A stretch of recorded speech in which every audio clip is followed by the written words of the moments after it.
have many memories, evidently. I studied with him starting in 1971, 52 years ago, this January, in actual fact, when I first came to see him. Previously I was studying in Munster under Karl Rahner, and felt dissatisfied with Karl Rahner for various reasons. And then I applied to Ratzinger, and he said, come down. So I took the overnight train, got off in the morning, got a taxi out to his house. First impressions are lasting. He lived in a very simple house outside on the periphery of the town, not too far from the university, in a little parish called Pentling. It was simplicity itself. And he himself was completely not like the usual big, pompous professors, German professors. Very simple man. His sister was a very simple woman, his brother too, she was his housekeeper. And my first memory of it was of him, was how he listened to me. Yeah? And I had all kinds of plans as a young theologian. I knew all the problems I was going to solve. He quietly listened and smiled, and then said, I will accept you as my doctoral thesis, doctoral student. And that's listening, I think, is one of his primary characteristics, his capacity to listen to people. If you met him, he gave you his full attention. He rarely forgot a face or a name. Yeah? And in his seminars, he created, and doctoral colloquium, a wonderful openness for dialogue. And he listened to all opinions, so that people actually had the freedom to actually discuss. And in our doctoral colloquium, we were always about 20, 25 postdoctoral students from all over the world on every possible subject, and the whole spectrum of theological opinion, from so-called conservative to so-called liberal or progressive. And yet there was an atmosphere of respect, very intensive discussion, but no aggression. So his listening, I think, is also reflected in the way he approached every subject. First of all, he listened to what are other people saying? Yeah? What are the voices of today saying? What are the writers of today? What are the scientists saying? What are the politicians saying? What are the people saying? Very often he would quote some graffiti he saw, because graffiti very often reflect what's the feeling.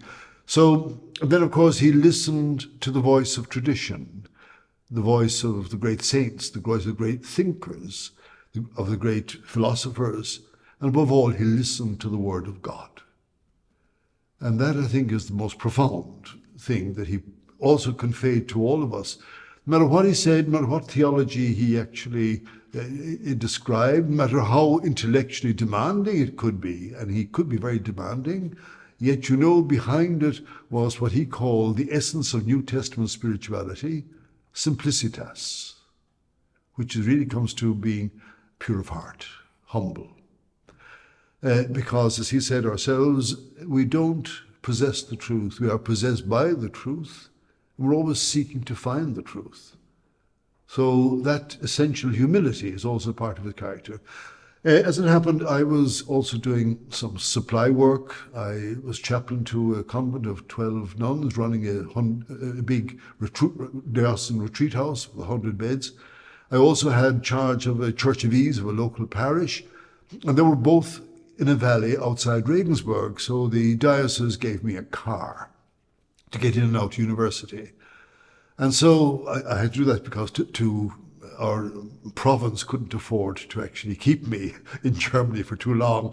So I earned my keep, as it were. But anyhow, I had this car, and the result was, since Ratzinger never could drive a car, never had a car, never had a chauffeur, whenever he needed somebody to bring him somewhere, he called on Father Vincent.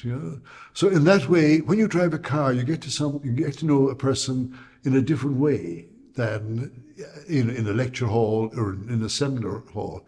And very often then, he would invite me back to supper with his sister, his very simple sister, Maria, would cook supper. So I became very close to him in that sense. He also was very interested, of course, in what I was doing, because I was making an interesting discovery, which he knew would be quite significant in time. Yeah? So that was my experience of him as a. Oh, the other aspect of it was his lectures. You know. Every year he would attract students and professors from all the different disciplines on the university, from science and sociology and literature, to hear his opening lectures, which were an overview of the state of culture with regard to a particular situation: the church, science, creation, the person of Jesus Christ, what it is to be a human. And these were quite spectacular, because his grasp of the literature was quite enormous. And then he would, having situated, then he'd look at all the different theological opinions on a particular subject. Before then, he would begin to try and answer some of these and try and find his own way of responding, going back initially to the Word of God, as in Scripture, as interpreted by the tradition, and then trying to make his own contribution to a deeper understanding of the mysteries of the faith.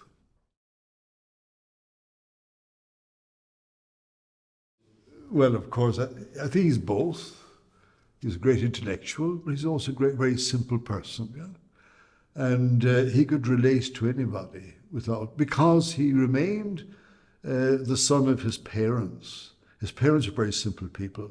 His father was a constable, a policeman. His mother was a very simple woman. They met through an advertisement in a newspaper. He was looking for a wife, and she was a cook. And they came from the Bavarian forest. And when he was made Pope, I happened to meet his family. They could have come from my own home, West Cork.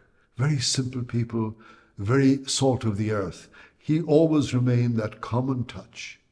When he became Pope, I remember one of his first audiences was towards the end of the year, when those children who had received communion for the first time earlier in the year, hundreds of them and thousands, their parents and teachers were were in St. Peter's Square, and a few of them were up on the platform with him, asking him questions, ordinary questions. And one of them said to him, Holy Father, I received my communion last May, and I've been going to confession regularly. It's always the same things I'm confessing. Isn't that useless?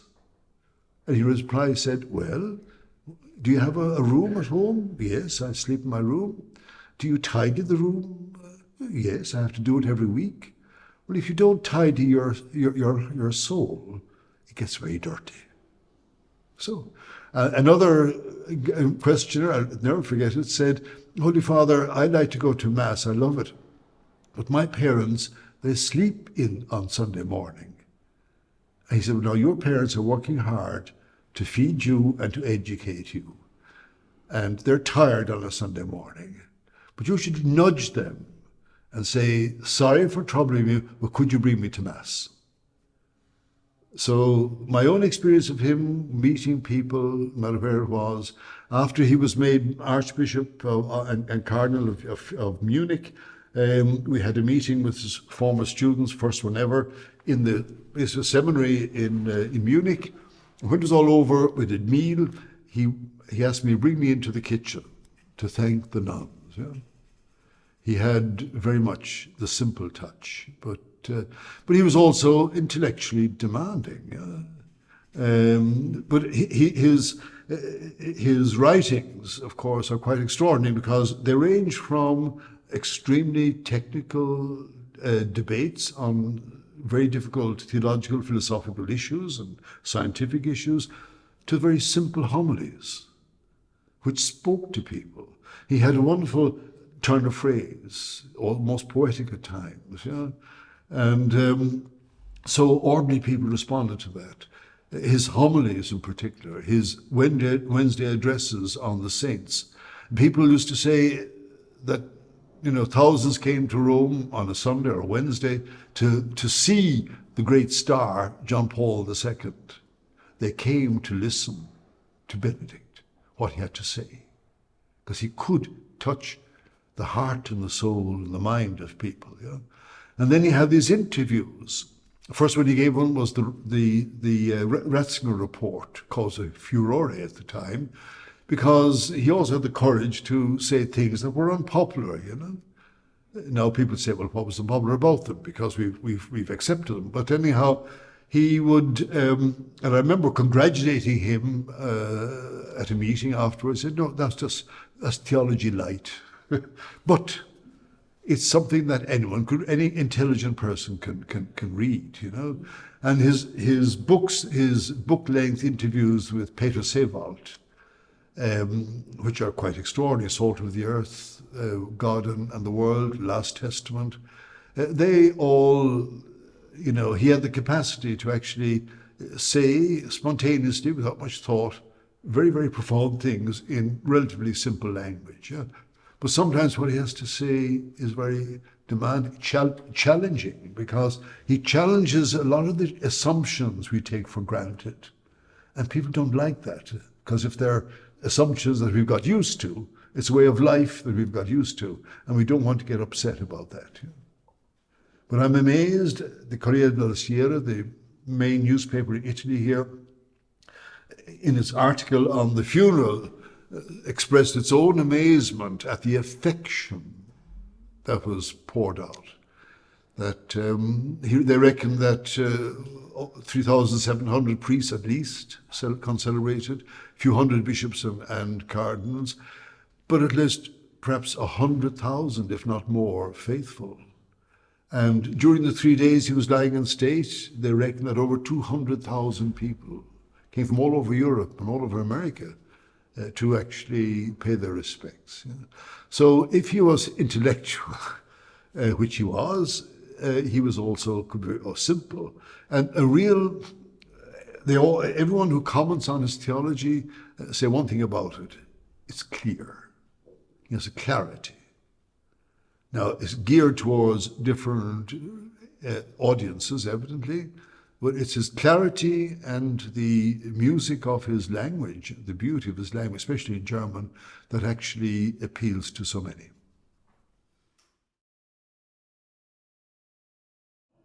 Well, any German Catholic is very familiar with the SPDs. You know? They've been collecting money all over Germany for the Steiler, as they're called. Yeah? And he himself had a great affection, above all because as a young Peritus expert at the Vatican Council, as you know, he was a member of the commission that was set up, a subcommission that was set up to deal with some of the basic theological issues in the decree on the missions ad gentes. And they met out in Nemi. He has fond memories. He spoke to me about these memories in company with others. By the way, when we got together at the end of each semester, the doctoral colloquium, we went off to a monastery with invited guests for discussions. We had mass in the morning. We always had wine and beer in the evening and exchange of a conveniat with lots of fun. And he loved a good story and all that. So he at one of these occasions, he explained that he was so happy to be how much he admired Schutte, who was the chairman of the commission. I think it was one of his happiest times was being at Nemi with the commission. And he had a great story about about Schutte, how at one evening when they were having a get-together and drinks presumably, they asked Schutte about his experience in China, especially in prison, in solitary confinement. How did he remain sane? And Schutte said, well, I had a very good formation in novitiate, have a regular way of life, so I began a new way of life as religious, and I tried to order my day by having a strict timetable. Getting up at a certain time, I had to do that anyhow. Prayers, morning prayers, Mass in silence, of course. I go through the motions of the Mass. breakfast, work in the morning, lunch, exercise, work in the afternoon, and then recreation. Recreation was just simply walking around his cell. What work did you do? In the morning, I wrote a theology of missions. In the afternoon, a novel. So when he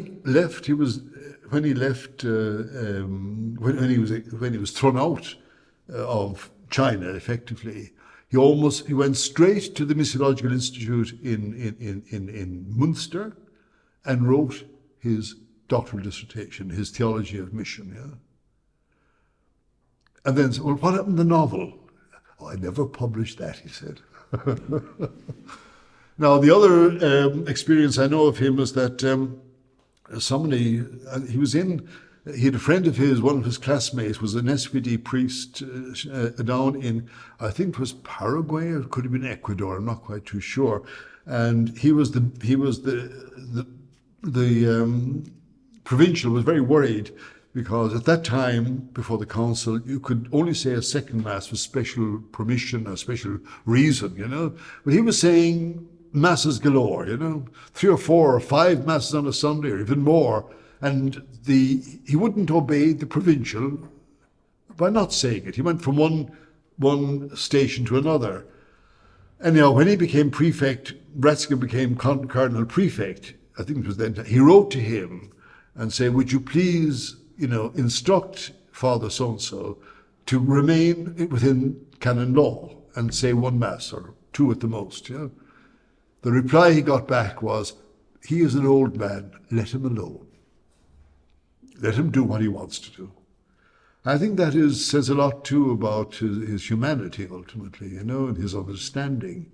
He had a great understanding for people. Unfortunately, when he became, against his nature, I think, prefect of the Congregation of the Doctrine of the Faith, then he had to do things that were completely against the grain, to discipline fellow theologians, to discipline certain ideas, and that, of course, gave him then the reputation of God's Rottweiler, Panzerkardinal, etc.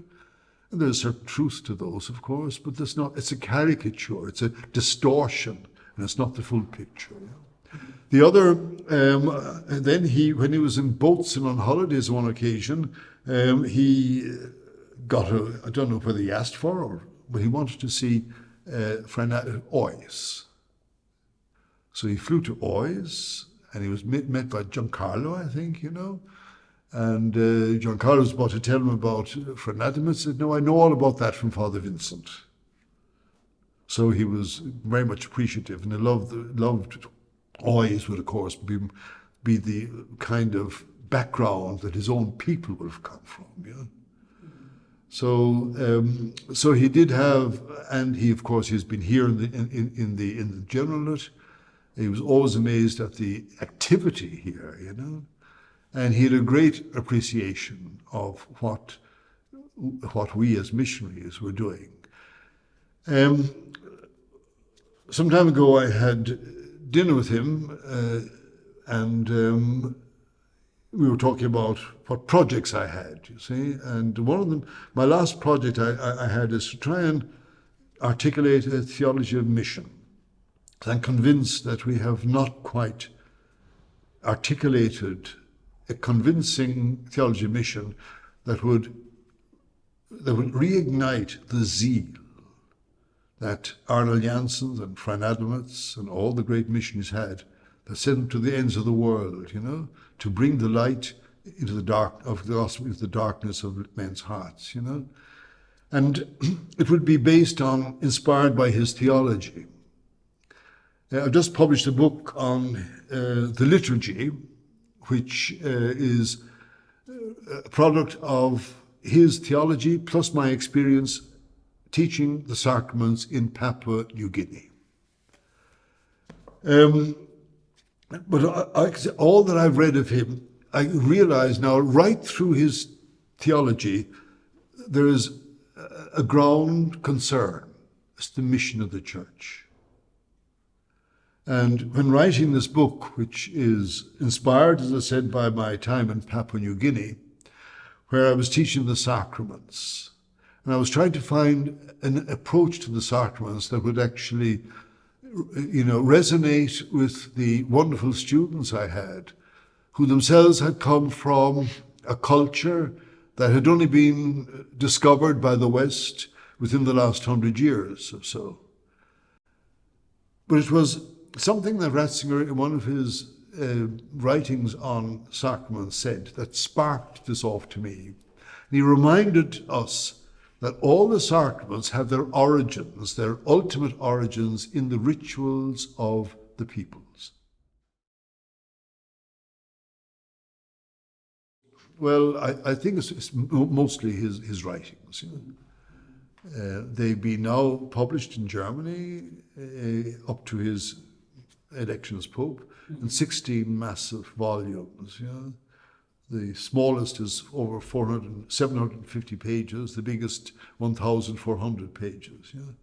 And that doesn't count all that he wrote as all his speeches as Pope, and encyclica, etc. But I think of all his writings, three things in particular would be remembered. First of all, his trilogy, Jesus of Nazareth. Secondly, his book, Introduction to Christianity, translated into 22 or more languages. And thirdly, I think it will be his Spirit of the Liturgy, the book he wrote, which has inspired this little book, which is theologically much more profound book. So I think those three, and a fourth one, his encyclicals on love, hope, and charity in social life.